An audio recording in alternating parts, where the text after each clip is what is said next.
Ang tindi mo, Tanya. Kaya pala pinapunta mo ako ng Batangas para magkaroon ka ng pagkakataon na masolo si Henry. Haliparot ka talaga. Wala kang karapatan na sabihan ako ng haliparot. Hindi mo alam kung ano ang totoo. Taon 1985, Quezon, hiyawan, sunod-sunod na palakpakan at sabay-sabay na nagkislapan ang mga kamera sa paligid habang papaakyat ng entablado si Jenna upang tanggapin ang kanyang tropeyo. Taon-taon siya ang nakakakuha ng unang gantimpala dahil sa husay niya sa photography. Ngunit habang nagsasaya sa buong auditorium, halos sumabog naman sa galit si Tanya, ang matalik na kaibigan ni Jenna. Nababalot na siya ng sobrang inggit dahil hindi niya nakukuha ang unang gantimpala. Kung hindi ika-4, pangatlo lamang ang naiuuwi niyang karangalan taon-taon. Sige lang, magsaya ka lang, Jenna. Huling pagkakataon mo na yan na umakyat sa entablado. Matapos ang pasasalamat at pakikihalubilo ni Jenna sa mga tao, nilapitan na siya ng kanyang nobyo na si Henry. Tuwang-tuwa yun na binati ang kanyang nobya. Congratulations, mahal. Sabi ko na napakagaling mo talagang mag-capture ng subject, kaya pati ang puso ko na-capture mo na rin. Hay nako, ang corny mo talaga, Henry. Huwag mo na akong bulahin dahil ang mga bolero, mga babaero yan. Naku, siya nga pala. Salamat sa suporta mo sa hobbies ko, mahal ah. Siyempre, isa ka sa inspirasyon ko. Oo naman, nandito lang ako palagi para suportahan ka sa lahat ng pangarap mo. Siya nga pala, may surprise ako sa'yo. Ano naman yan? Baka mamaya, gumastos ka na naman ng sobra. Magtipid-tipid ka at malapit na tayong ikasal. Hindi naman kalabisan na gumastos ako para sa taong mahal na mahal ko, hindi ba? Oo na. Nako, ewan ko ba sa'yo? Si Tanya nga pala, napansin mo ba? Kanina ko pa siya hinahanap Hindi ko siya makita sa paligid. Hindi ko rin napansin Nakita ko lang siya kanina nung tinanggap niyo yung trophy niya. Hayaan mo na yon. Dapat ikaw lang ang kasama ko sa special na gabing to, mahal. Huwag ka na magsama ng istorbo. Ganon? Bakit bang init ng ulo mo sa best friend ko? Mabait naman yun At isa pa, kaya tayo nagkakilala dahil na rin sa kanya, di ba? Sige na nga, magkikita naman kami bukas sa opisina. Kaming dalawa naman na magse-celebrate. Kinabukasan, pagdating ni Jenna sa opisinang pinapasukan nila ni Tanya, nagkakagulo ang mga tao. Nagmamadaling nakipagsiksikan si Jenna upang makiusyoso. Nang makita siya ng kanilang mga kaopisina, agad nilang itinuro si Tanya sa kanya na nasa isang sulok na umiiyak. Gulong-gulo ang buhok na waring sinabunutan at bahagyang napunit ang damit nito sa may bahagi ng braso. Dali-daling tumakbo si Jenna papunta sa matalik niyang kaibigan. Tanya, ano nangyari sa'yo? Sinong gumawa nito? Hindi pa man nakakasagot si Tanya, umugong na ang tawanan at bulungan sa paligid.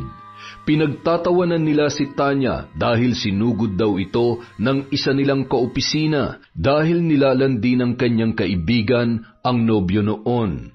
Dahil sa mga narinig na tawanan at bulungan, bigla na lamang nagpanting ang tenga ni Jenna. Pwede ba kung wala rin lang kayo magandang sasabihin, bumalik na lang kayo sa trabaho nyo? Huwag kayo masyado mapanghusga sa kapwa dahil kayo man hindi naman perpekto. Ngunit sa halip na tumigil at humingi ng dispensa, lalo pang lumakas ang tawanan ng kanilang mga kaopisina. Walang nagawa si Jenna kaya inalalayan na lamang niya ang matalik niyang kaibigan sa silid ng kanyang opisina at doon nito masinsinang kinausap si Tanya. Tanya, ano na naman ba to? Hindi ka pa rin ba nadadala?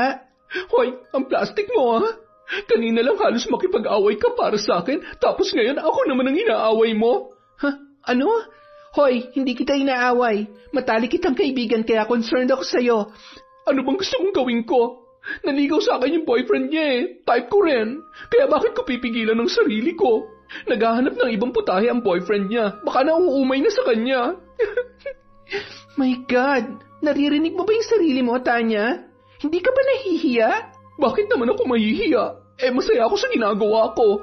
Anong masaya doon? Nabigla na lang tayong nagulat nung minsan na sinabunutan ka sa mall kasi inagaw mo rin yung boyfriend tong isang babae?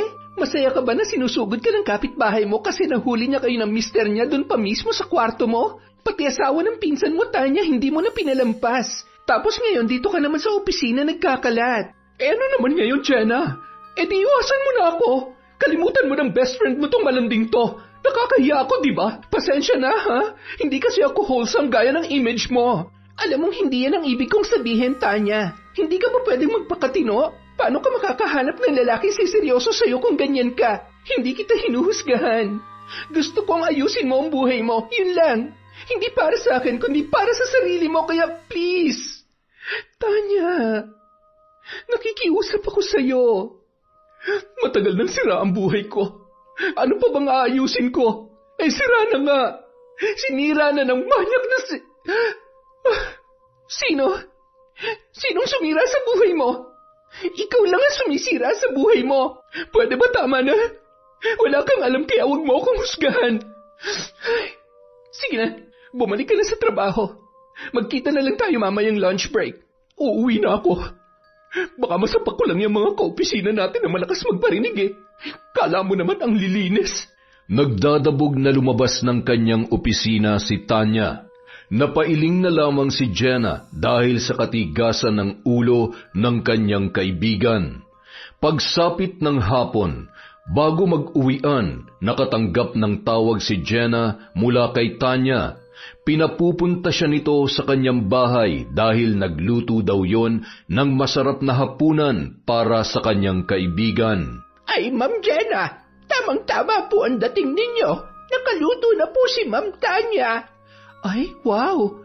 Si Tanya talaga nagluto, Manang Lusing? Milagro, ha? Ay, opo, Ma'am. Tumulong lang ako sa kanya pero siya po talaga ang nagluto. Beshi, buti naman nakarating ka kaagad. Halika na, kumain na tayong tatlo ni Manang Lusing. Wow!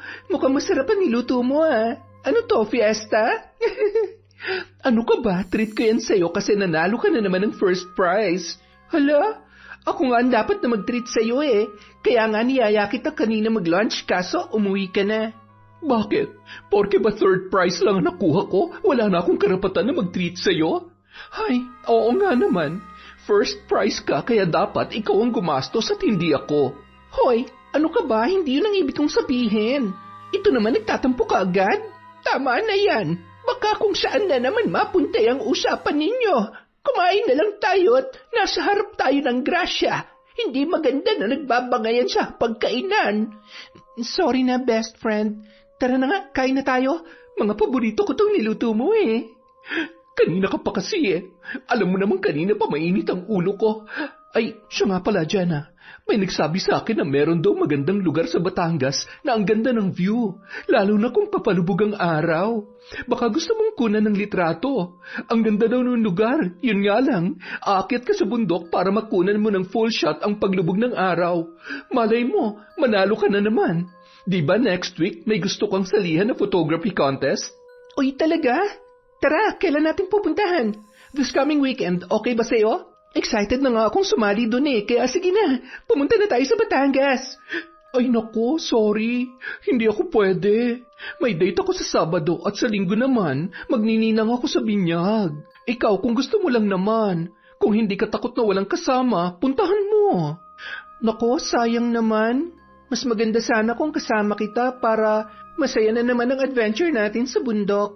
Magpapahinga na muna ako sa photography. Wala namang nangyayari sa akin eh. Siguro, mag-iiba na lang muna ako ng hobby. Hay nako, baka napagod ka lang. Kilala kita, no? Mahal na mahal mo ang photography, kaya nga tayo nagkasundo eh. Sige, pahinga ka na lang muna sandali. Ako na lang ang pupunta sa Batangas. Ibigay mo nga sa akin yung eksaktong address para hindi ako maligaw. Lihim na napangiti si Tanya nang marinig niya na interesado si Jenna na puntahan ng lugar kung saan walang kaalam-alam ang matalik niyang kaibigan na meron siyang plano na hindi maganda. Araw ng Sabado nang puntahan ni Jenna ang bundok na sinabi ng kanyang kaibigan. Nagtanong-tanong muna ang dalaga sa mga taong nakatira sa paanan ng bundok kung ligtas ba na umakyat sa tuktok nito. Nang matiyak na hindi naman delikado ang pag-akyat, nagmadali na siyang naglakad para akyatin ang naturang bundok. Hindi na bago kay Jenna ang gawaing yon dahil madalas niya yung ginagawa sa tuwing may kinukunan siya gaya ng kalikasan. Ay, grabe ang taas pala ng bundok na to. Hindi bale, malapit na ako. Konting tiis na lang. Inabot pa ng 30 minuto ang paglalakad ni Jenna bago narating ang tuktok ng bundok. Tuwang-tuwa ang dalaga nang makita ang buong paligid mula sa mataas na lugar na kanyang kinaroroonan. Mistula siyang bata na itinaas ang mga kamay habang nakadipa at nakapikit ang mga mata na sinasamyo ang malakas at sariwang hangin na dumadampi sa kanyang katawan. Salamat po, Lord, at ligtas ako nakarating dito sa tuktok. Napakaganda na nilikha niyong kalikasan. Ilang minuto rin ang kanyang ginawang refleksyon para sa kanyang sarili. Nang maramdaman niyang gumaan na ang kanyang pakiramdam, iminulat niya na ang kanyang mga mata at sinimulan niya nang ilabas mula sa kanyang dalang backpack ang kanyang mga kagamitan sa pagkuha ng larawan.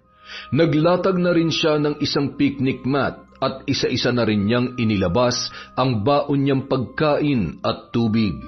Napagpasyahan na muna niyang kumain dahil nakaramdam na siya ng matinding gutom. Matapos yon, sinimulan niya nang kumuha ng larawan, lahat ng natatanaw ng kanyang paningin. Napakaganda naman ng paligid. Marami ako makukunan dito. Sulit na sulit ang pagpunta ko rito. Nalibang sa pagkuha ng mga larawan si Jenna na may iba't ibang anggulo habang hinihintay na magdapit hapon upang masaksihan ang sinasabi sa kanya ni Tanya na napakagandang paglubog ng araw. Ngunit hindi pa man lumulubog yon ay napakislot na sa kanyang kinatatayuan ang dalaga. Bahagya siyang huminto at dahan-dahang iginala ang mga mata sa buong paligid. Ha? Ano yun? Parang may ibang tao dito bukod sa akin. Naglakad-lakad si Jenna habang pinakikiramdaman ang buong lugar. Nanginig ang kanyang buong katawan nang matanaw niya ang dalawang lalaki na nagkukubli sa likod ng puno at nakatingin sa kanya. Ha? May ibang tao nga dito. Dahil sa pagkabigla, kumaripas ng takbo ang dalaga pababa ng bundok. Hindi na niya inisip pa ang naiwan niyang mga gamit. Tanging ang kanyang kamera lang ang kanyang nadala. Ngunit hindi pa man nakakalayo si Jenna, biglang bumulaga sa kanyang harapan ang isang lalaki na mabalasik ang itsura at tadtad ng tato ang buong braso at muka. Nakangisi yun sa kanya na lalong ikinatakot ng dalaga. Dahan-dahang umatras si Jenna at mabilis na tumakbo sa kanyang pinanggalingan. Ngunit laking gulat niya dahil nasa likuran niya na ang isa pang lalaki na kasama nito at bigla siyang dinakma noon. Sino kayo? Anong kailangan niyo? Bitawan niyo ako! Saklala! Walang nagawa ang pagsigaw at pagpupumiglas ni Jenna dahil mas malakas ang dalawang lalaki na pinagtulungan siyang hawakan at kaladkarin. Halos mamaus na ang dalaga sa pagsigaw kahit na alam niya na wala namang makakarinig sa kanya.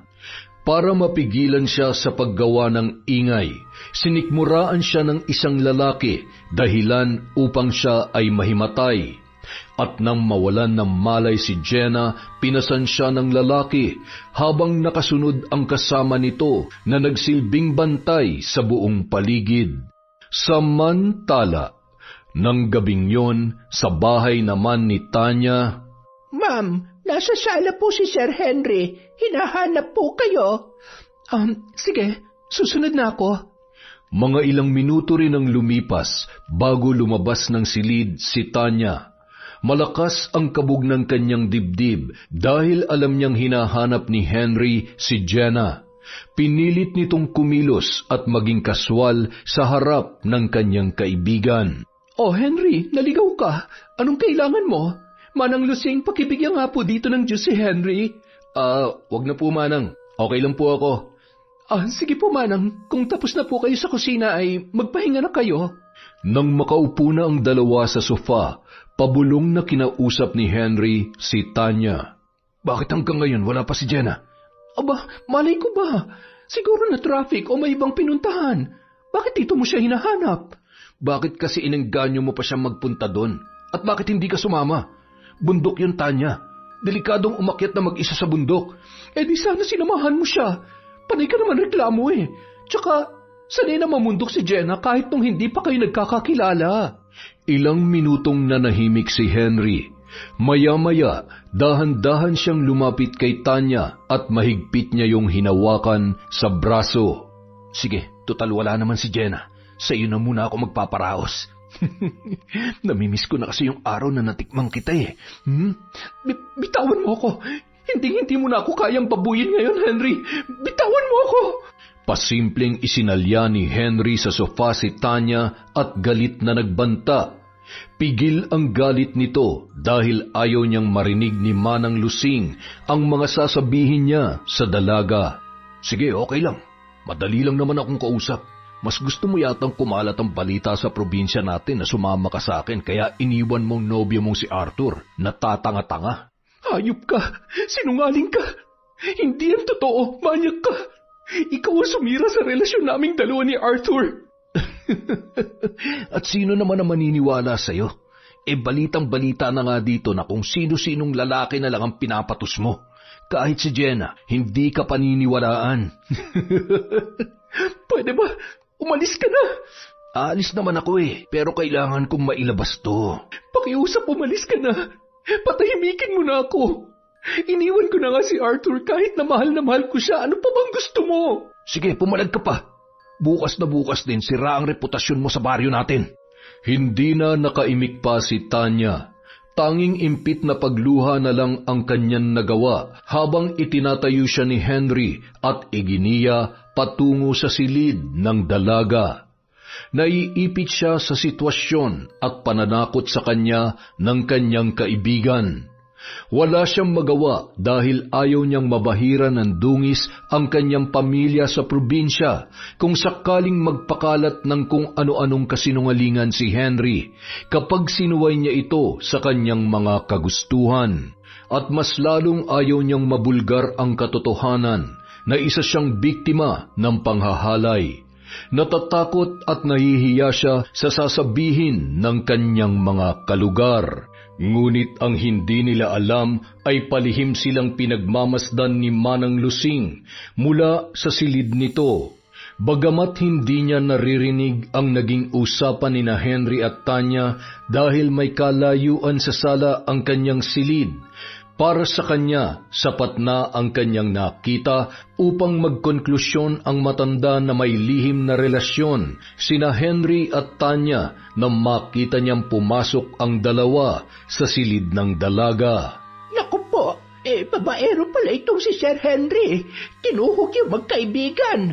At itong si Ma'am Tanya naman, ahas naman palang babaeng ito. Pati matalik niyang kaibigan ay inahas niya.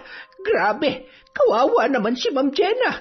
Niloloko lamang nila. Ay nako! Pagpasok sa silid ni Tanya, nanlaban na siya sa lalaki. Parang awa mo na, umalis ka na. Tigilan mo na ako. Sinira mo na ang buhay ko. Tama na, Henry. Ako masusunod kung kailan ko gustong tumigil. Sa ngayon, hindi pa ako nagsasawa sa katawan mo kaya wala kang karapatang umayaw. Sa inis ni Henry, itinulak niya ang dalaga sa kama at sinimulang paghahalikan sa kung saan saang parte ng katawan. Mistulang hayok na hayok sa laman ang binata habang panay naman ang panlalaban ng babae. Ang kapal na mukha mong umayaw, ha? Ano ka? Virgin? Hayop ka! Mamatay ka ng manyak ka! Sige, sumigaw ka pa at mag-skandalo. Kapag pinuntahan tayo dito ni Manang, dila mo lang ang walang latay. Napakasama mo! Dahil sa ginawa ni Tanya, napikon ang lalaki. Dahilan upang pagsasampalin siya nito. Hindi siya tinigilan ni Henry hanggat hindi tumitigil ang babae na patuloy sa pagpalag sa kanyang kagustuhan. Ilang minuto rin ang ginawang pananakit at pambubugbog ni Henry sa dalaga. Dahil sa sobrang sakit ng katawan, wala nang nagawa pa si Tanya. Muli na naman siyang naging alipin ng makamundong pagnanasa ng binata. Nagtagumpay na naman yon na magpakasasa sa kanyang katawan buong magdamag. Madaling araw na nang lubayan niya si Tanya at umalis nang wala man lamang paalam. Samantala, hating gabi na nang magising si Jenna. Nagulat ang dalaga nang makita niyang nakatali ang kanyang mga paa at kamay. Lalong nahintakutan nang mapagtanto na nasa loob na siya ng isang bahay kubo at tanging paandap-andap lamang nagasera ang kanyang kasama sa loob ng maliit na silid. Diyos ko, bakit ako narito? Anong lugar ba to? Natatarantang sinubukan niyang tanggalin ang makapal na lubid na mahigpit na nakatali sa kanyang mga kamay. Kalaunan siya na rin ang sumuko dahil nagsusugat na ang kanyang balat, ngunit hindi niya pa rin yun matanggal. Saklolo! Tulungan niyo ako! Makailang ulit na sumigaw at humingi ng tulong si Jenna, ngunit tanging mga kuliglig at ingay ng mga palaka ang naririnig niya sa paligid. Halos maiyak na ang dalaga sa kawalang pag-asa. Kailangan kong makaalis dito. Ayoko pa mamatay. Diyos ko, tulungan niyo po ako, parang awa niyo na. Kinabukasan, walang imik na dumulog sa hapagkainan si Tanya, ni hindi nito binati ang kasambahay na si Manang Lusing, na tahimik din siyang pinagsisilbihan. Pasulyap-sulyap lang ang matanda sa dalaga, ngunit palihim itong natatawa tungkol sa natuklasan niya sa kanyang amo at kay Henry.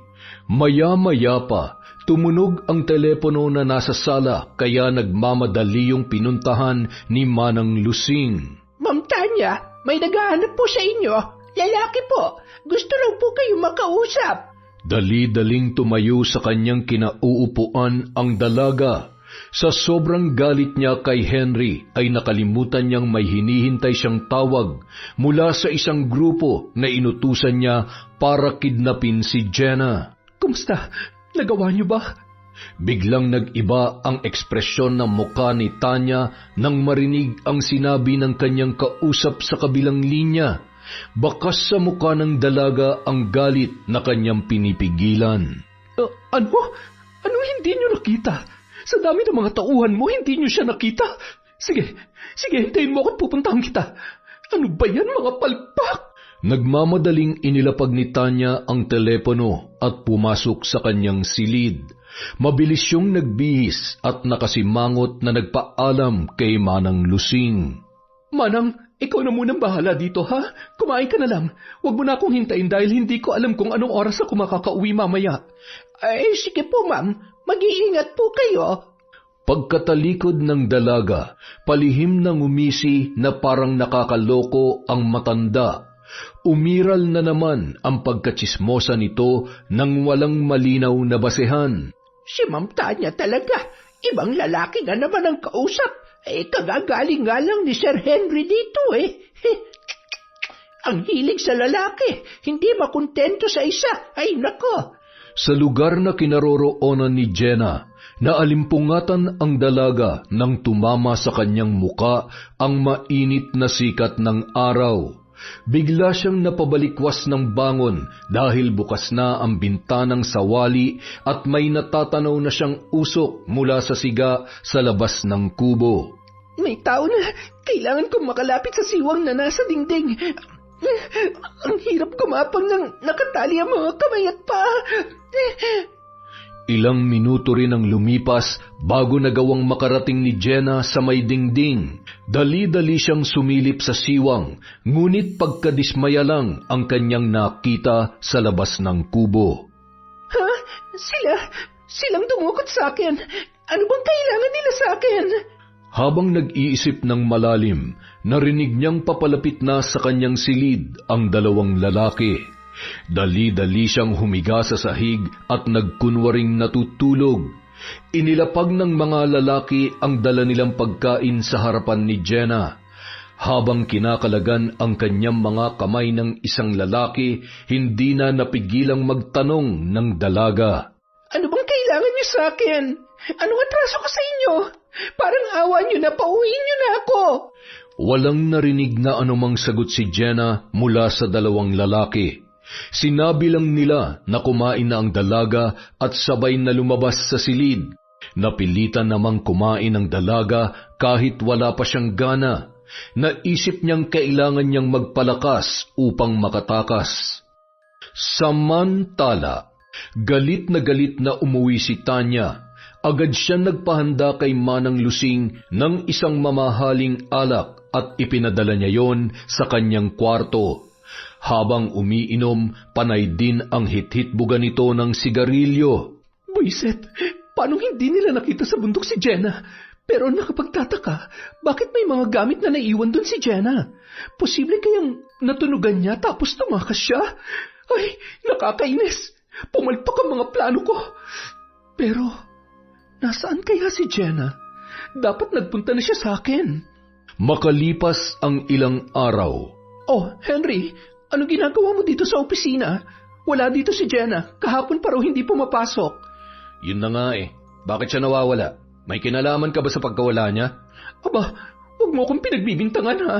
E di i-report mo sa pulis. Kinakabahan na nga rin ako kung ano nang nangyari sa kanya eh.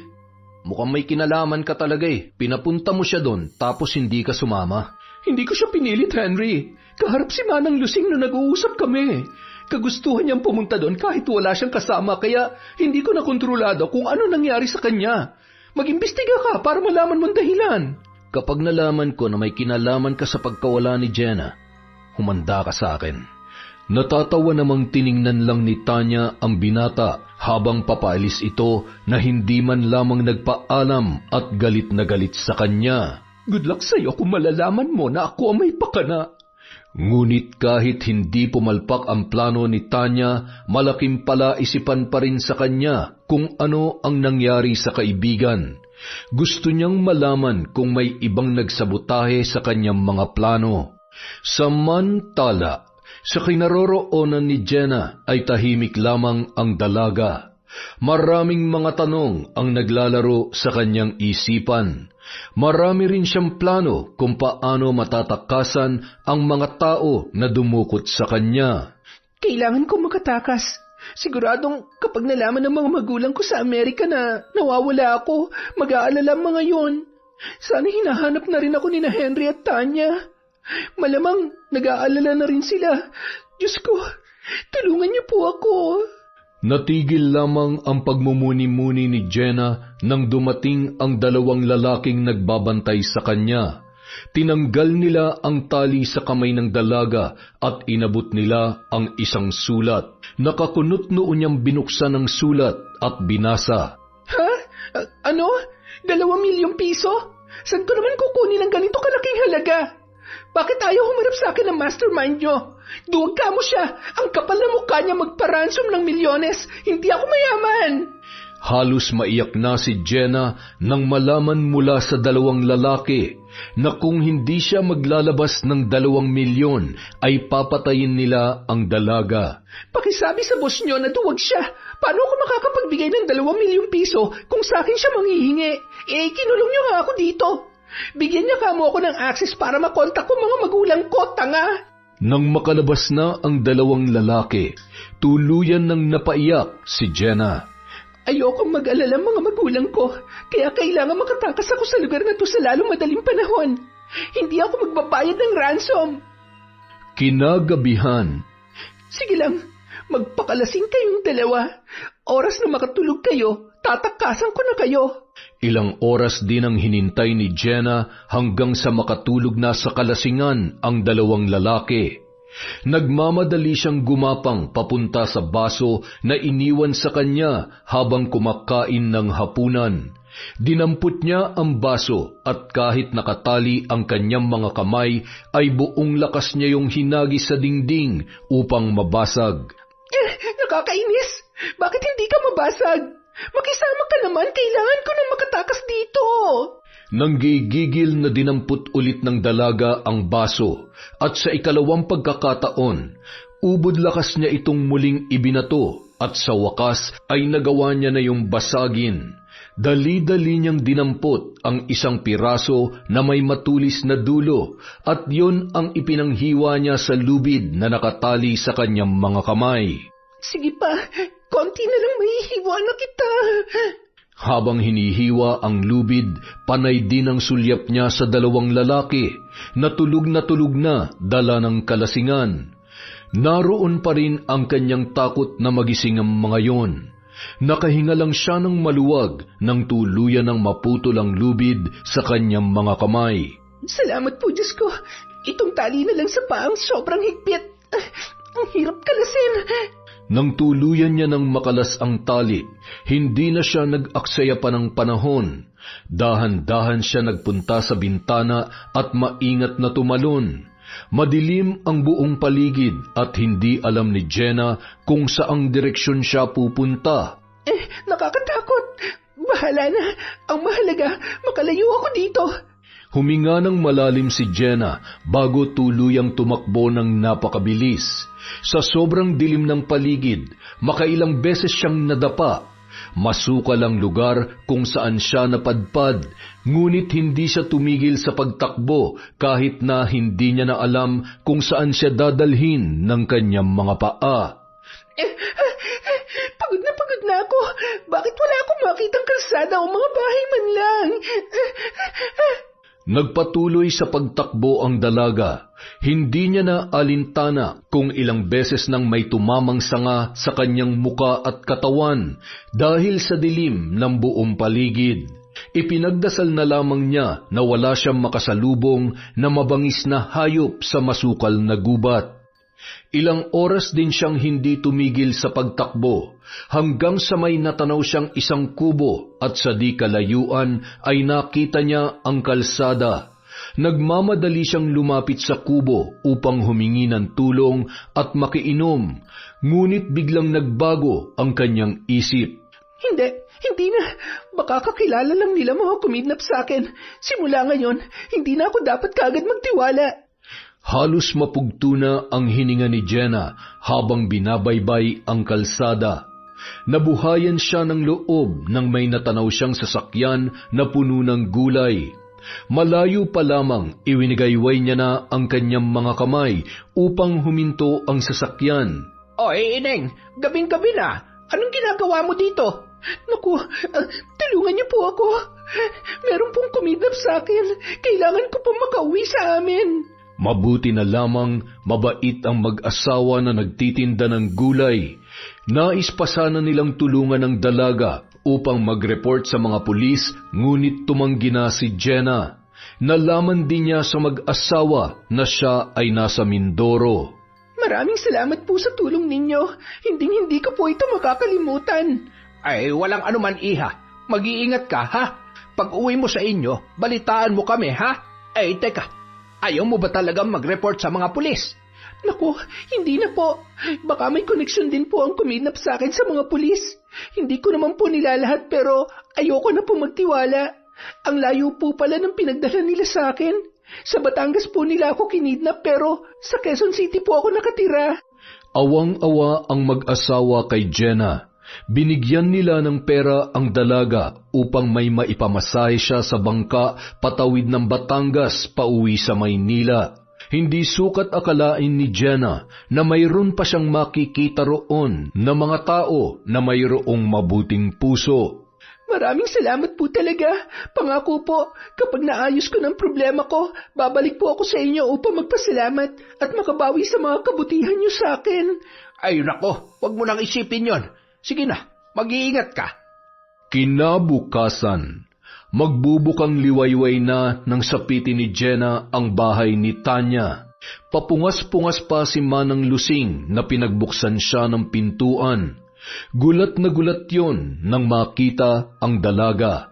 Nako, Ma'am Jenna, ano po nangyari sa inyo? Bakit po ganyan ang itsura niyo?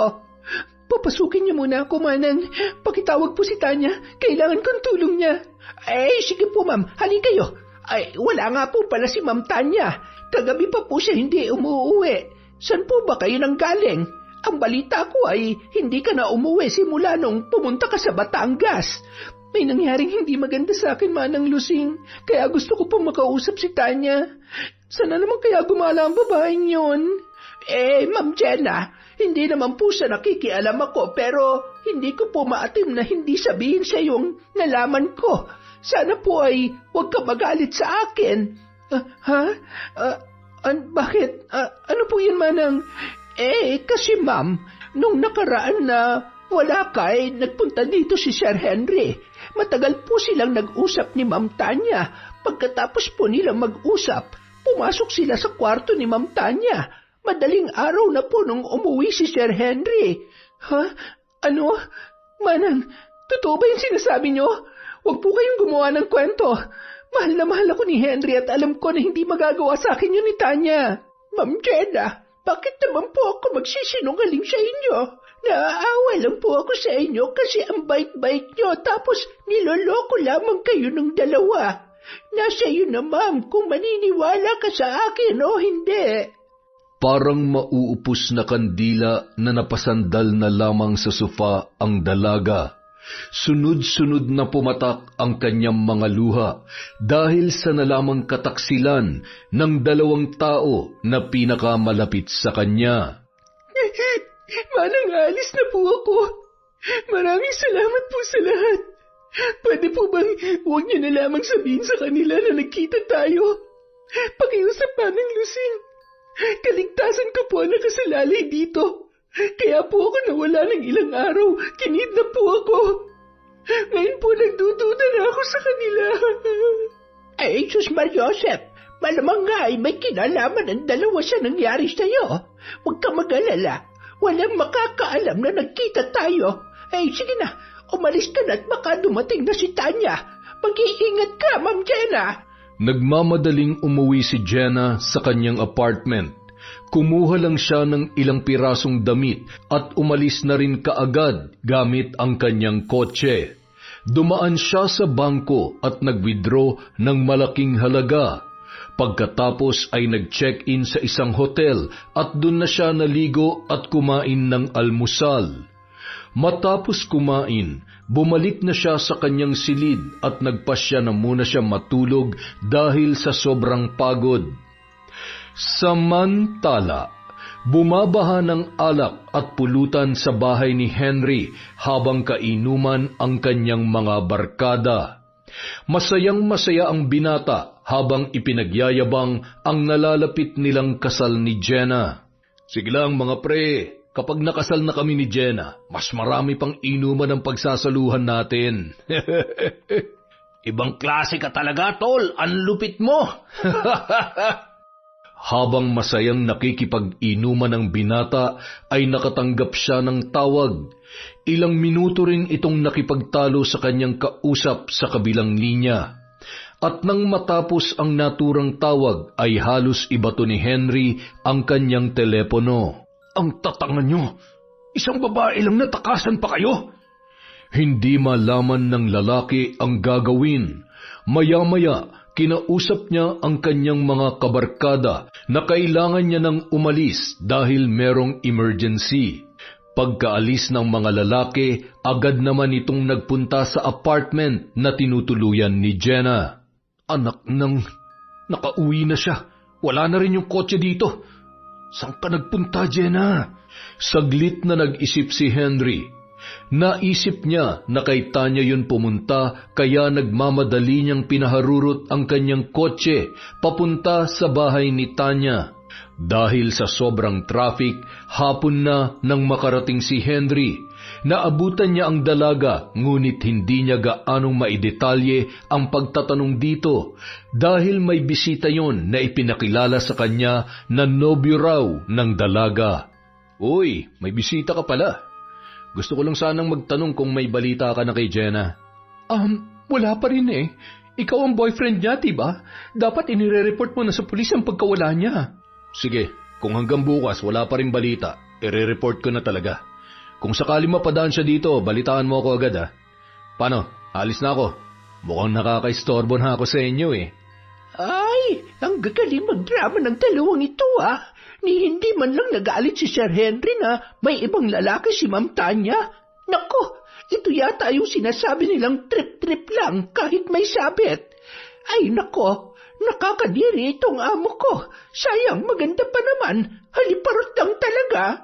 Samantala, sa hotel kung saan naka-check-in si Jenna, tahimik yung nagmumuni-muni sa harap ng bintana habang umiinom ng alak. Sobrang sakit ng kanyang nararamdaman sa ginawang pagtataksil sa kanya ng dalawang tao na malapit sa kanyang puso. Bakit ganun? Bakit nagawa niyo akong traidorin? Ano bang kasalanan ko sa inyo? Plano niya nang isuplong ang dalawa sa pulis, ngunit wala siyang matibay na ebidensya laban kina Tanya at Henry. Ayaw niyang pumalpak ang kanyang plano at gusto niyang panagutin ang dalawa kapag sigurado na siya sa kasalanan na pagpapakidnap sa kanya. Bukas hintayin niyong paghihiganti ko, mga taksil. Hindi naman dalawin ng antok si Henry. Alam niya nang nakatakas si Jenna, ngunit ang kanyang ipinagtataka ay bakit hindi ito nagpapakita sa kanila ni Tanya. May alam kaya si Jenna? Pero imposible. Duda ako kay Tanya. Baka palihim na siyang nakikipagkita dun Alam kong gaganti sa akin yun dahil sa ginawa ko sa kanya. Kinabukasan, maagang naligo si Jenna. Pagkatapos kumain ng almusal, nag-check out na siya sa hotel at dumiretso na sa isang mall. Namili siya ng mga bagong damit at pagkain. Halos mapuno ang kanyang sasakyan sa dami ng kanyang pinamili. Tamang-tama na to para kahit magtagal ako sa probinsya, may nakaredy na akong pagkain at damit. Mahirap na maubusan. Pagkatapos maipasok ang lahat ng kanyang pinamili sa loob ng kotse, naghanap naman siya ng public phone.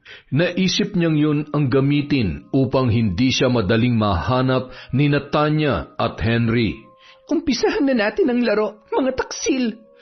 Una niyang tinawagan ang matalik niyang kaibigan na si Tanya. Hello Tanya, si Jenna to. Kumusta ka na? Pasensya ka na medyo naging busy lang ako lately. Uy Jenna, saan ka ba nagpunta? Nag-aalala na kami sa'yo. Saan ka ba ngayon? Pupuntahan kita. Miss na kitang bruha ka. Nako, wag mo na akong alalahanin. Okay naman ako. Ay nako, hindi pwede. Kailangan magkita tayo ngayon. Ano bang ginagawa mo at nasaan ka ba? Wag mo na nga akong hanapin. Baka matanggal ka pa dyan sa trabaho mo Sisihin mo pa ako.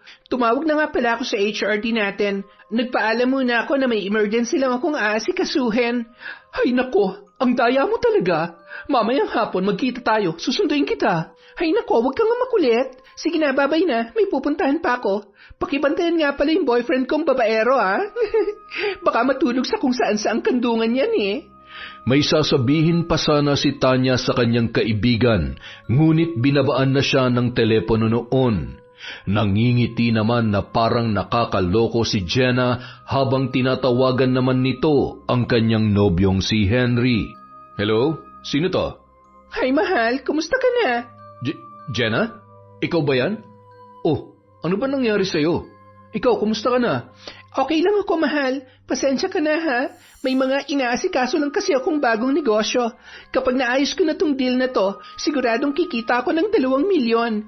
Magiging milyonaryo na tayo, mahal. Ganun ba? Nasaan ka ba ngayon? Pupuntahan kita. Miss na kita, mahal Secret! Sisikapin ko muna maisara ang deal ko bago tayo magkita. Gusto ko kasi kapag ikinasal tayo, bongga. Kaya konting taste lang, mahal. Jenna, nobyo mo ko. Kaya may karapatan akong malaman kung nasaan ka. Nag-aalala na ako sa'yo. Ikaw talaga? Huwag ka na mag-alala. Kayang-kaya kong sarili ko. Hindi ako bobo, mahal, kaya huwag mo akong alalahanin.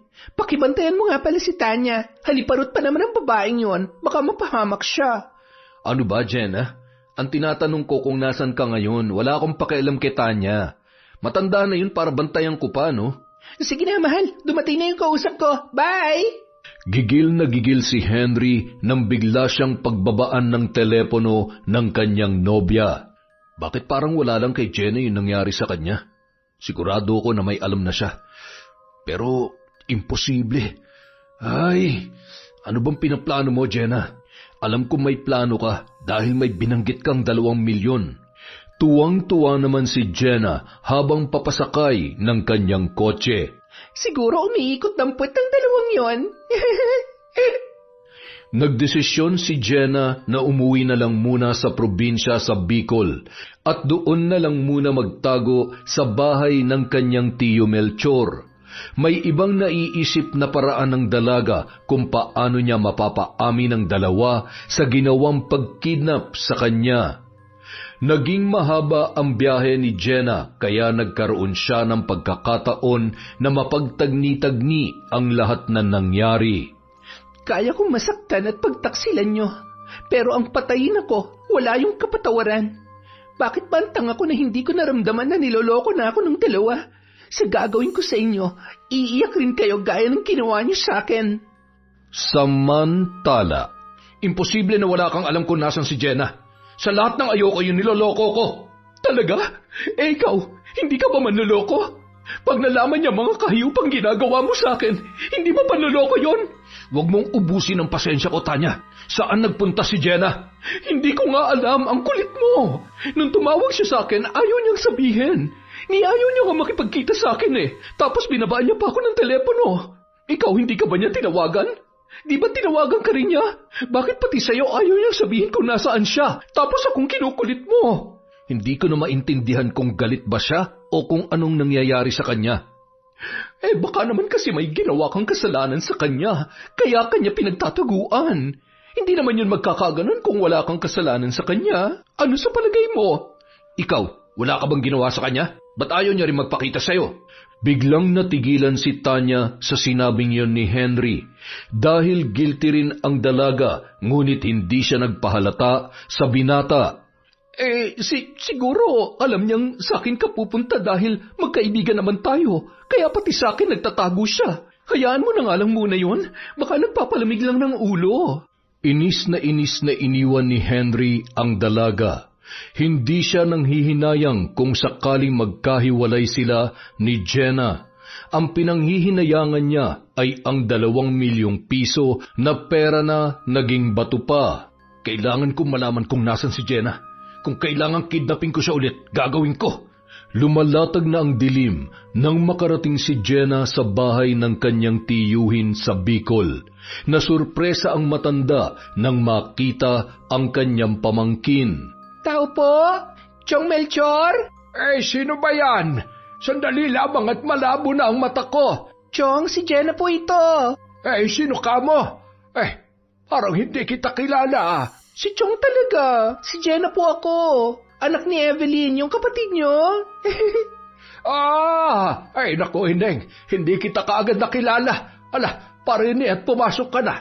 Ibang-iba na kasi ang itsura mo ngayon. Mas lalo kayatang gumanda. Nako, ang Chong talaga. Masyado po kayong bolero, pero bakit wala pa rin kapalitang tiyang sa puso nyo? Para naman po may katuwang kayo dito sa bahay. Hindi na. Walang kapalit sa puso ko ang tiyang mo. Ikaw naman, ang balita ko'y malapit ka na raw ikasal. Sabi yun ng mga pinsan mo na puro chismosa. Baka malabo na pong matuloy ang kasal, Chong. Kaya nga po ako pumunta dito kasi gusto ko pong humingi sa inyo ng tulong. Nako, sinasabi ko na nga ba eh. Kung tutuusin, hindi mo na dapat pinoproblema kung niloloko ka lang ng nobyo mo. Iwanan mo't palitan mo dahil kung babalikan mo yan, paulit-ulit ka lang niya nasasaktan at lolokohin. Tarantadong yun Relax lang po kayo, Chong. Ipinaliwanag ni Jenna sa kanyang tiyuhin ang buong pangyayari. Galit na galit ang matanda nang malaman nito na muntikan ng mamatay ang kanyang pamangkin. Abay, napakawalang hiya naman pala niyang nobyo mo at ng matalik mong kaibigan. Hindi ang gawain ng matinong tao ba? Malaki nga po ang pasasalamat ko kay Manang Lusing. Wala po talaga akong kaalam-alam na may relasyon po yung dalawa. Kung hindi ko po kaagad nalaman baka nagtiwala pa rin ako sa kanila.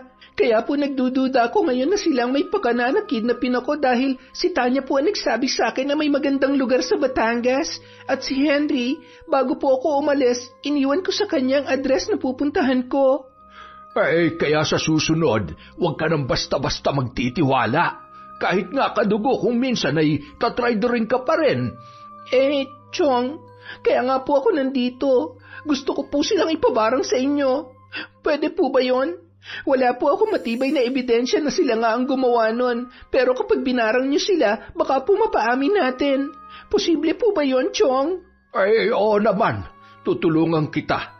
Kung ganyang inagrabyado ka, dapat lang na maranasan din nila ang ginawa nilang pagpapahirap sa'yo. Mga tarantadong yun talaga. Chong, yung puso nyo, baka po mauna pa kayo sa kanila. Ay, oo nga. Sige, hihinga lamang ako. Ay. Kung sakali naman pong hindi sila nagpakidnap sa akin, tatablan po ba sila ng barang? Tatablan talaga mga yun, Jenna, dahil niloko kanilang dalawa. Yung pagkidnap sa'yo, aamin na yung mga yan kapag nahirapan na. Kaya ipaparanas ko sa kanila ang matinding pagpapahirap para umamin ang mga tinamaan ng higad na yan. Chong, sana po, tayong dalawa lang ang makakaalam nito, ha? Huwag na po ninyong ipaalam sa mga magulang ko at sa mga kapatid ko. Ayoko po sila mag-alala sa akin. Huwag ka mag-alala. Delikado kapag nalaman ng nanay mo yan. Baka lahat ng kamag-anak nating abogado ay tawagin niya. Nang gabing yon, naging panatag na ang kalooban ni Jenna. Nabawasan na ang nararamdaman niyang sakit dahil suportado na siya ng kanyang tiyuhin. Unti-unti na rin niyang natatanggap na hindi niya kailangan ang isang nobyong manloloko at ahas na kaibigan. Kinabukasan, maagang nagising si Jenna dahil hanggang sa loob ng kanyang silid ay nanunuot ang amoy ng tinapa at sinangag na niluluto ng kanyang tiyuhin. Nagmamadali na siyang bumangon at naghilamos at nagsipilyo na rin bago dumulog sa hapagkainan. Nako, Chong Melchor, sobrang namiss ko ang paborito kong tinapa at sinangag na kaning mais. Iba talaga dito sa probinsya. Sige na, kumain na tayo't mamaya ay aalis ako. Uumpisahan ko ng pagkalabit sa mga taong nanakit sa'yo. Bakit po pagkalabit? Bago yun na. Pagkalabit para matauhan. Bakit naman kasi kung sabihin barangin at baka may makarinig pa. Kaya gwapo ko pa naman tapos mambabarang pala. Ay, si Chong talaga. Ganyan nga pamangkin, tumawa ka lang. Tawanan mo lang ang mga taong walang kwenta. Kalimutan mo sila sa buhay mo. Ikaw na munang bahala dito, ha? Bukas pa ako makakabalik. Sige po, Chong. Mag-iingat po kayo. Nung araw ding yun, nagtungo sa tabing dagat si Melchor. May dala siyang isang garapon na puno ng alupihang dagat. Nag-usal siya ng isang dasal na Latin at pinakawalan niya ang mga yon. May isang piraso siyang iniwan sa garapon at doon niya ipinasok ang litrato ni Henry. Pagkatapos ay binalot niya yon ng itim na tela at itinali sa isang puno ng bakawan. Sige, Henry, makipaglaro ka mamaya sa pagtaas at pagbaba ng tubig. Mararanasan mo ang sakit ng kapangyarihan na dulot ng karagatan. Pagkatapos niyang maisagawa ang ritual ng pambabarang kay Henry, nagtungo naman siya sa isang bundok. May inilabas din siyang isang garapon na puno ng insekto na nahahawig sa mga uod, ngunit itim ang kulay. Habang ikinakalat ang mga yon, kasabay noon ay inuusalan niya ng panalangin na Latin, kung saan-saan nagsigapangan ang mga uod at tuwang-tuwa siya na pinagmamasdan ang mga yon. Ito ang pinakapaborito kong barang. Tingnan natin ang magiging kahihiyan mo. Inaas mo ang nobyo ng pamangkin ko, ha? Pagsisisihan mo ang ginawa mong yon. Kinabukasan. Parang ang sama ng pakiramdam ko, Tinatamad akong pumasok sa opisina para akong lalagnatin. Dahil hindi maganda ang pakiramdam, muli yung pumikit at natulog. Maya-maya, bigla siyang napabalikwas ng bangon dahil may naramdaman siya na gumagapang sa kanyang hita. Nataranta ang dalaga dahil pagtingin niya, may mga itim na uod na gumagapang sa kanya. Diyos ko po, bakit may mga uod dito? Manang lusing! Manang! Humahangos namang dumating ang kasambay sa kwarto ni Tanya at maging ito ay nagulat sa kanyang nakita. Hala, ma'am, bakit po ba'y mga uod sa hita ninyo? Saan po yan ang galing? Ano ka ba? Hindi ko rin alam. Kumuha ka ng walis o kaya, ewan ko, kahit na anong pamalo. Ay, opo ma'am, sandali lamang po. Bilisan mo, parang ang dami nila. Takang-taka si Tanya kung saan nanggagaling ang mga uod na itim na gumagapang sa kanyang mga hita. Ngunit maya-maya pa naramdaman niya na nagmumula yun sa kanyang pagkababae. Agad siyang tumakbo sa banyo at hinubad ang kanyang shorts at panloob na salawal. Ano to? Bakit may lumalabas na maraming uod sa ano ko? Manang, nasan ka na ba? Nako ma'am, bakit parang dumami ang uod? Ay, nakakatakot naman po. Hindi ko alam. Anong gagawin ko? Eto ma'am, walisin nyo. Ay, mali pala. Walisin ko po. Dali-daling winalis ni Manang Lusing ang napakaraming uod na gumagapang sa buong hita at mga paa ni Tanya. Ang iba ay pinaghampas ng matanda upang mamatay. Hindi po yan mauubos ng walis lang, Manang. Lumalabas siya mula sa pagkababae ko. Di, hugasan niyo po yung tahong niyo. Ay, ang pagkababae niyo. Sabunin niyo po ng mabuti para mamatay ang mga uod na yan. Nagmamadaling sinabon ni Tanya ang kanyang pagkababae. Diring-diri ang dalaga dahil nahahawakan niya ang mga uod habang sinasabon niya yon. Ngunit habang binubuhusan niya ito ng tubig, ay lalo pa yon dumarami. Manang Lusing, parang ayaw maubos. Aray, sumasakit na rin ang tiyan ko. Ma'am, baka naman po hindi sa pagkababae niyo lumalabas ang mga uod na yan. Baka po sa puwet niyo galing yan. Subukan niyo kayong uminom ng pamurga. Yung, ano nga bang pangalan nun? Kumbantrin, ma'am. Tama, inom po kayo ng kumbantrin. Manang, hindi to bulate. Uod to. Ay, sorry po, ma'am. Kasi magkaparehas naman po ang itsura nila. Halos maiyak na si Tanya dahil hindi na siya makaalis ng banyo. Hindi siya pwedeng bumalik sa kanyang higaan dahil gagapang sa kanyang kama ang mga uod. Manang, pakitawagan po ang kaibigan kong doktor. Papuntahin niyo siya dito, please. Samantala, sa bahay naman ni Henry, nagkakagulo na ang kanyang pamilya. Aray, ang sakit. Bakit lumalaki ang tiyan ko? Tulungan niyo ako. Dalhin niyo ako sa ospital. Pagdating sa ospital, walang nakitang anumang sakit kay Henry. Ngunit ang ipinagtataka ng kanyang mga magulang at kapatid ay may mga oras na lumalaki at lumiliit ang kanyang tiyan na halos mamilipit na siya sa sakit. Maging ang kanyang mga doktor ay hindi maipaliwanag kung ano ang nangyayari sa binata. Ang buong akala ni Henry ay yun lang ang mangyayari sa kanya. Ngunit laking gulat ng lahat nang bigla siyang sumuka ng mga alupihang dagat. Ang ibang mga alupihan ay hindi sa bunganga ni Henry nagdaan, naglabasan yon sa kanyang ilong. Nang makita ng kanyang mga magulang ang mga alupihang dagat, doon lang nila napagtanto na ang kanilang anak ay binabarang. Si Jenna.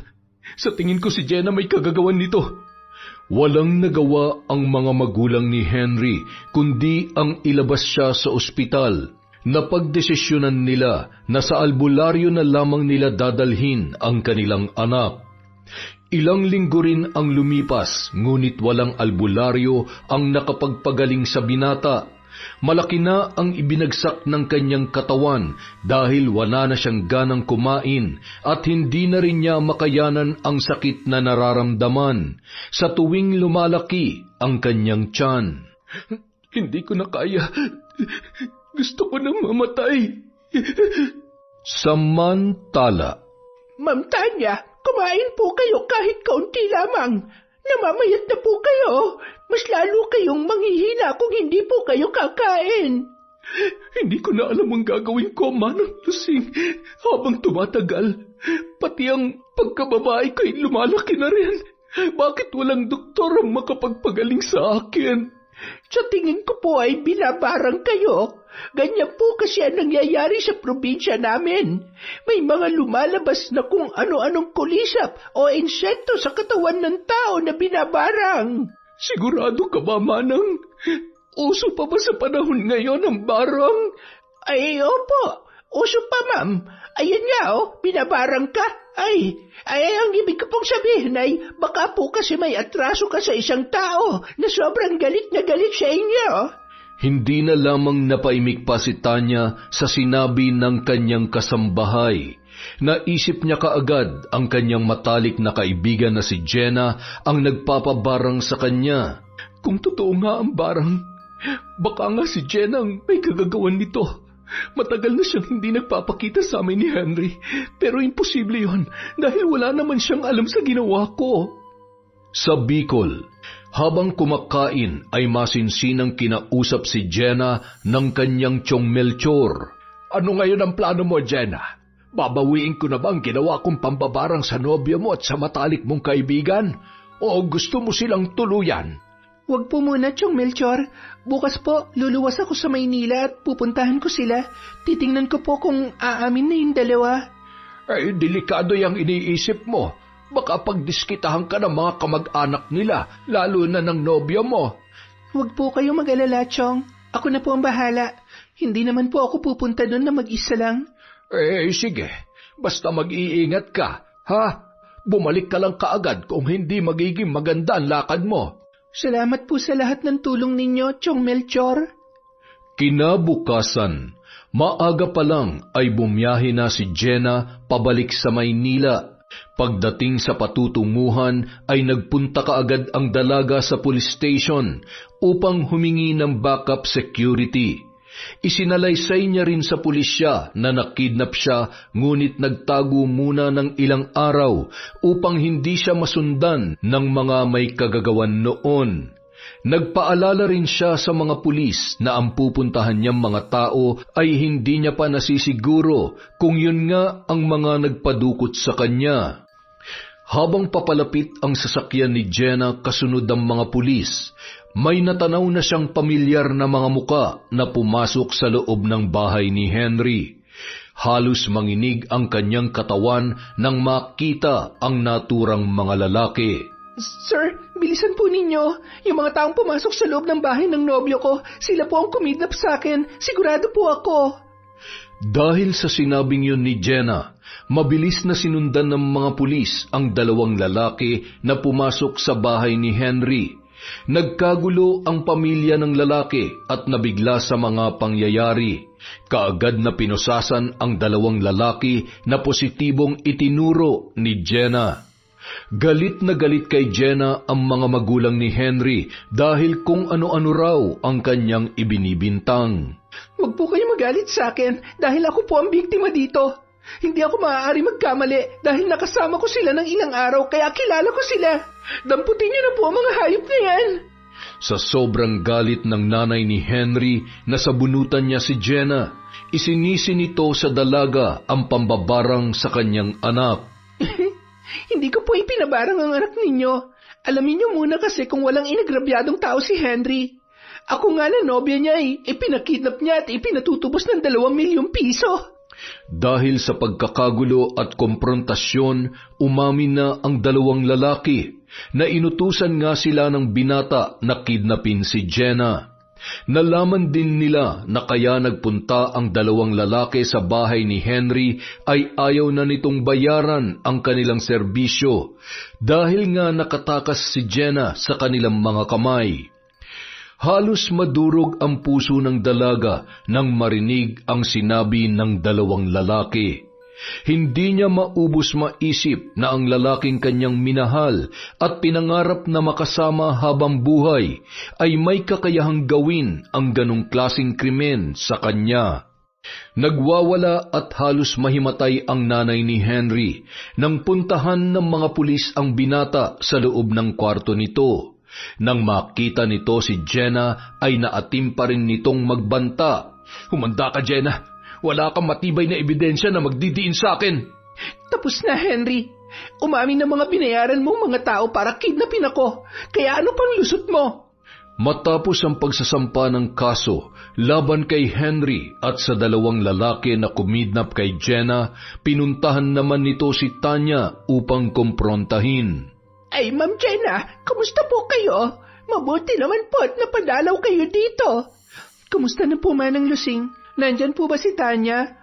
Ay, nasa kwarto niya po, ma'am. Kaya lang po ay hindi maganda ang lagay ngayon ni Ma'am Tanya. Bakit, Manang? Anong nangyari sa kanya? Nako, para pong pinabarang. May naglalabasan pong mga itim na uod sa kanyang doon. Muntik nang mapahagalpak ng tawa si Jenna sa kanyang narinig, ngunit pinigilan niya lang ang kanyang sarili. Hindi niya akalain na mismong ari ng kanyang kaibigan ang pagdidiskitahan ng kanyang Chong Melchor. Loko rin tong si Chong. Talagang doon niya pa binarang ang babaeng yun? Pagkabukas ng pintuan, nagulat pa si Tanya nang makita ang kanyang kaibigan. Tanya, kumusta na? May sakit ka raw? Jenna, buti naman at nagpakita ka na. Saan ka ba nagpunta? Diyan lang sa tabi-tabi. Nagpalipas lang ako ng sama ng loob. Ano ba yung sakit mo? Eto, binarang daw ako eh. Siguro pinabarang mo ko, no? Bakit naman kita ipapabarang? Kahit naman alam ko may relasyon kayo ni Henry, hindi kita ipapabarang.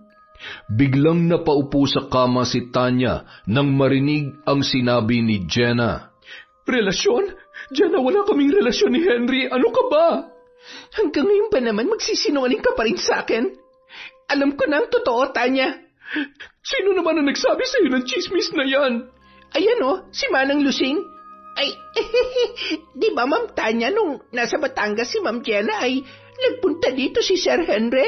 Magdamag po kayong dalawa dito sa kwarto ninyo. Ang tindi mo, Tanya. Kaya pala pinapunta mo ako ng Batangas para magkaroon ka ng pagkakataon na masolo si Henry. Haliparot ka talaga. Wala kang karapatan na sabihan ako ng haliparot. Hindi mo alam ang totoo. At ano ang totoo, ha? Na pinagplanuhan niyo akong kidnapin at ipatubos ng 2 milyong piso?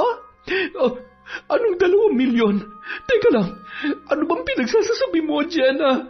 Tama na, Tanya. Alam mo ba nakakulong na ang kasabot mong si Henry at yung 2 taong inutusan niya? Anong kasabot? Wala akong alam sa pinagsasasabi mo, Jenna. Talaga? Sige, magkita na lang tayo sa korte kung wala ka talagang alam. Jenna, makinig ka nga. Hindi ko alam na kinidnap ka. Mamatay man ako.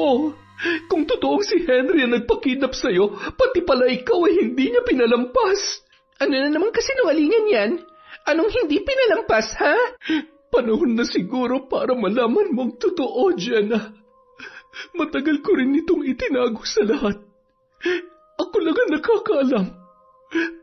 Biktima rin ako ni Henry. Nirape niya ako, Jenna, nung nasa probinsya pa lamang kami. Saglit na huminto sa pagsasalita si Tanya dahil gumaralgal na ang kanyang boses. Oo, Jenna. Nirape ako ni Henry. Ang sakit-sakit kasi mahal na mahal ko si Arthur at may plano na kami magpakasal pero sinira ni Henry ang lahat. At yung nakita ni Manang Lusing na kasama ko si Henry sa kwarto ko ng buong magdamag. Totoo yun, Jenna. Nirape na naman niya ako. Nanlaban ako pero binugbog niya ako. At ang lagi niyang panakot sa akin ay ipagkakalat niya raw sa probinsya namin na sumama ako sa kanya. Gagawa daw siya ng mga kwento na ikasisira ko. Sus, sa tingin mo maniniwala ako sa'yo? Takot ka lang na makulong kaya kung ano-ano na lang ang iniimbento mong kwento. Ang pangit nga ng reputasyon mo kung sino-sinong lalaki na lang ang pinapatulan mo, di ba? Bahala ka kung ayaw mong maniwala sa akin, Jenna. Pero bago mo ko idemanda, pumunta ka muna sa probinsya namin at hanapin mo si Arthur. Itanong mo sa kanya kung naging mabuti ba akong nobya. Iniwan ko siya ng walang paalam dahil nanditiri ako sa sarili ko. Hindi na ako karapat-dapat sa pagmamahal niya. Kung totoo yung pinagsasasabi mo, bakit hindi mo dinemanda si Henry at bakit pinakilala mo pa ako sa kanya? Nahihiya ako at natatakot sa pagbabanta niya. Ayoko mapahiya ang pamilya ko sa probinsya. Matatanda na mga magulang ko. Ayoko na silang bigyan pa ng problema. At wala akong plano na ipakilala kita sa kanya dahil manyak siya. Pero nagulat na lamang ako. Di ba bigla na lang siyang sumulpot sa harap ng opisina natin nang pauwi na tayo? Napabuntong hininga na lamang si Jenna. Ayaw niya nang magtiwala, ngunit nagtatalo ang kanyang puso at isipan. May bahagi na gusto niyang paniwalaan si Tanya dahil baka nga naman nagsasabi yun ng totoo. Walang naging malinaw na usapan sa pagitan ni Jenna at Tanya. Pagka-uwi ni Jenna sa kanyang apartment ay naligo lang ito at gumayak na naman pabalik sa Bicol. Chong Melchor, tanggalin niyo na po ang barang ni Tanya at Henry. Nahuli na po si Henry at ang mga kasabwat niya. Ang hindi ko po malaman ay kung nagsasabi sa akin ng totoo si Tanya. Subukan mong hanapin ang sinasabi ni Tanya na nobyo niya. Malay mo naman ay nagsasabi siya ng totoo. Naniniwala ako na ginahasa siya ng nobyo mo dahil ikaw nga na nobya niya, kaya niyang ipakidnap at patayin. Kinabukasan, maagang lumuwas papunta sa Sariaya, Quezon si Jenna. Hindi na bago sa kanya ang lugar kung saan nakatira si Tanya dahil minsan na siyang naisama nito noong fiesta sa lugar ng kanyang kaibigan. Mga ilang oras din siyang naglibot-libot sa baryo ni Tanya upang hanapin ang dating nobyo nito. May nakapagturo sa kanya na nagtatrabaho yun sa sagingan. Nung una, naging mailap si Arthur na makipag-usap kay Jenna. Ngunit na mabanggit ng dalaga na matalik niyang kaibigan si Tanya, may kakaibang saya ang nakita ni Jenna sa mga mata ng binata. Namimiss ka na raw ng kaibigan ko. Ang sabi nga niya, hindi na siya nakapagpaalam sa iyo nung lumawas siya sa Maynila. Biglang natahimik ang binata nang banggitin niya ang tungkol sa pag-alis ni Tanya nang walang paalam. Waring may kumurot sa puso ni Jenna nang makita nito na nagnilid ang luha ng binata. Ngunit dali-dali rin itong pinahid ni Arthur at parang nahihiyang tumalikod kay Jenna. Niyaya ng dalaga ang binata sa isang karinderya at doon niya ito kinausap ng masinsinan. Sa takbo ng kanilang usapan, may nakuha na siyang importanteng impormasyon na ikinagulat ng dalaga. Totoo ang lahat ng sinasabi sa kanya ni Tanya na ginahasa siya ni Henry at si Henry daw mismo ang nagsabi kay Arthur na iwanan na ang nobya. Dahil pumatol na ito sa kanya at nagustuhan na ni Tanya ang mga ginagawa sa kanya ni Henry. Hindi ka dapat naniwala kay Henry, Arthur. Mahal na mahal ka ni Tanya. Ako ang nobya ni Henry pero ginawa niya rin ako ng masama. Tanggap mo pa rin ba si Tanya sa kabila ng mga nangyari sa kanya? Isang walang pag-aalinlangang pagtangulang ang itinugon ng binata sa babae. Nang maramdaman ni Jenna na mahal pa rin ni Arthur ang kanyang kaibigan, niyaya niya ito na sumama sa Maynila upang magkita silang dalawa ni Tanya. Samantala, sa loob ng kulungan, "Buisit ka, Jenna. Hindi ako papayag na mabulok dito sa loob ng bilangguan. Sa dami ng koneksyon ko, makakaalis din ako rito. Babalikan kita."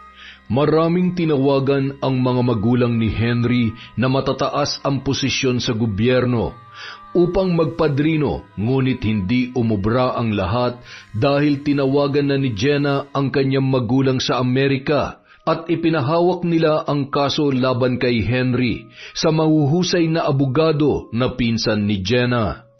Kinabukasan, kasama na ni Jenna si Arthur sa bahay ni Tanya. Gulat na gulat si Tanya nang makita ang dating nobyo. Walang pagsidlan sa tuwa ang dalaga nang niyakap siya ni Arthur ng buong higpit. Matagal ka na palang niloloko ni Henry na walang nakakaalam sa ginawa niya sa'yo pero si Henry pala mismo nagsabi kay Arthur. Napakagago niya talaga. Kung alam ko lang na binlockmail niya lang pala ako, matagal ko na siyang dinimanda. Hindi pa huli ang lahat, Tanya. Tutulungan kita magsampa ng kaso para lalong mabulok sa kulungan ng lalaking manyakis na yon. Sige, Jenna. Maraming salamat at naniwala ka sa akin. Pero may isa pa akong aaminin sa'yo. Sana'y mapatawad mo ko at hindi ka tuluyang magalit sa akin. Ano na naman yan, Tanya? Kinakabahan naman ako sa pag-amin na yan eh. Sorry, Jenna, pero nagplano din ako na ipakidnap ka. Kasi inggit na inggit ako sa'yo, kaya nga pinapunta kita ng Batangas eh. Pero yung mga inutusan ko, hindi ka raw nakita. Yun pala, naunahan na sila ng mga tao ni Henry. Saglit na napatigil si Jenna sa mga sinabing yon ng kanyang kaibigan. Doon niya lang napagtanto na hindi nga dapat pagkatiwalaan si Tanya. Masamang-masama ang loob ni Jenna nang malaman niya ang totoo pero hindi siya nagpahalata. O sige, mag-celebrate na tayo. Nagkita na kayo ni Arthur. Naipakulong na rin si Henry. Treat ko ang lahat. Kumain tayo sa labas. Manang Lusing, sumama ka sa amin. Sigurado ka, Jenna? Hindi ka galit sa ginawa ko?